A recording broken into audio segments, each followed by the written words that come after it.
This is WAEC past question, literature in English, year 2019, question number 15.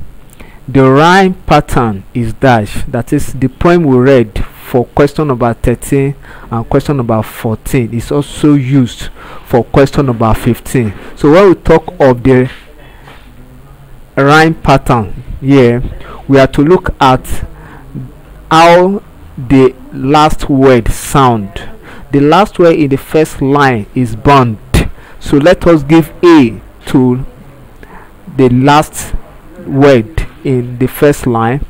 Then the second line, the last word is blood, so the last word in line 1 and line 2 sound alike, therefore we have A and A. Then line 3 we have sleep, then there's a construct here, then we give B to line 3. Then line 4 we have peep, then sleep and peep sound alike at its last production, then we have A, B, B.